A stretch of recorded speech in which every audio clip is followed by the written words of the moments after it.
Welcome to... Okay, I'm not gonna do the normal intro. I hate this movie. I don't hate it, but I don't really like it. It's Rahaj Speaks Asian, volume... that many? 10? And, like I said, I'm doing an Empress and the Warriors. Oh, girl, we are the same. Okay, so I'm doing the Empress and the Warriors. I'm doing this one alone today. I usually have someone with me because the way I see it is... it's better to have... the hell are you looking at? There's nothing going on.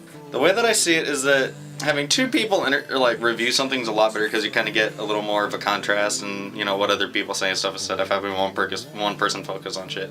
But I didn't really feel like having anybody suffer through this movie, and let alone having me suffer through it again.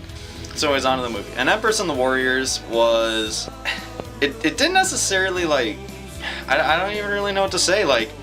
It's okay, I guess. Crap. The storyline itself is pretty much Kelly Chen's character and Donnie Yen's character were pretty much like childhood friends. Kelly Chen is the daughter of the emperor of this huge region in China, and Donnie Yen ends up being like captain of the guards or something like that, I think. Well, they're having this war with this other nation. The emperor himself ends up dying, so naturally you would think that his daughter would succeed him, but there's this big uproar because his nephew wanted the seat of power because he felt that he could lead people better than she could, because she was inexperienced and all, and all that shit. And then anyways, so they decide, well, we're gonna leave the seat of power to Donnie Yen's character until she can prove that she can do it. Well, a lot of guys didn't really like that, so they decided they were gonna revolt, and therein lies the storyline. I'm not even kidding, that's the storyline. This movie ended up turning out, it started off really neat. I actually liked how it started off, because, that was it starting off right there.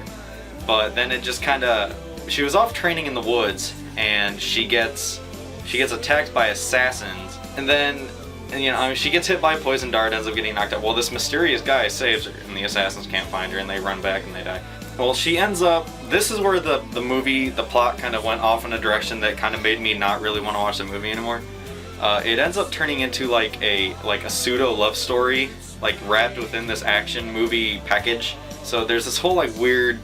it takes a while to hit off, which I think is what made it really... but the movie is really, really slow.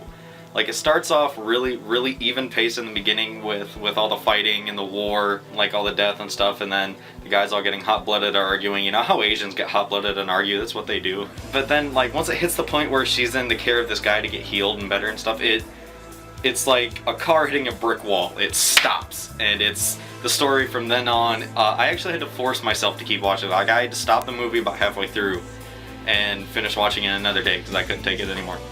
I'm not even kidding. It just ends up evolving into this weird love story between him and her, but it takes so long to get into it. And then I think it's probably a good 30-40 minutes for it to get into that, and then after that it's, oh, I love him, I have to be with him, and then Donnie Yen's oh, I've got to protect everyone. It's kind of what Donnie Yen does. I just kind of couldn't really get back into it after that because it slowed down so much that it pulled me out of the movie. And I really can't explain it better than that. The storyline was so good starting off, and then it slowed so far down, and then went a completely different direction. Then when the action picked back up, I really wasn't that interested in it.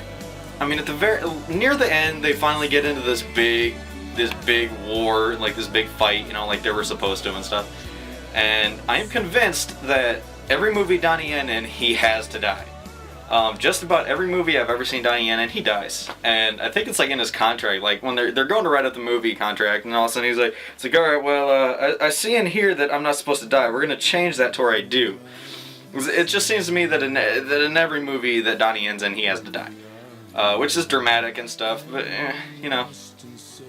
But even the fact that Donnie Yen being in it and kicking a lot of ass with 2 giant-ass swords, him against 100 guys, wasn't enough to keep me interested in the movie after the storyline had already slowed down and pretty much stopped.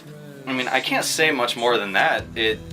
One, if you really care, it'll give too much away, and 2, if you don't care, then there you go, you now know the entirety of the movie. For a rating, I guess I would probably have to go with maybe a 1.5, 2 out of 5 rice bowls.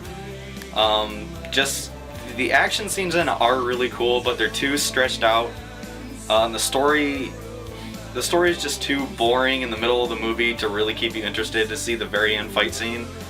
I mean, you pretty much just might as well watch the beginning fight scene, fast forward it until you see some more guys fighting, then fast forward it until you see the end fight scene, and you'll see the best parts of the movie. It's like the beginning, sort of the middle, and the very end are like the best parts of the movie.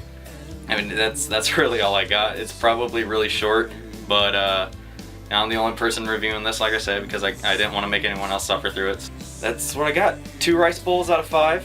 So if you really want to watch it, ask me. I'll let you borrow it, or it's at least worth a steal if you're really interested. I wouldn't go out and buy it unless you're collecting all the Dragon Dynasty movies like me, but it's at least worth a steal if you're really still interested. So.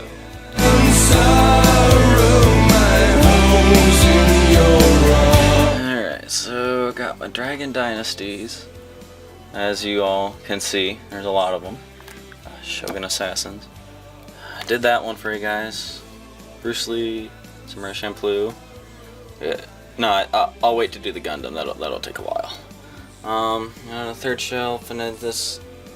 Oh, that makes sense.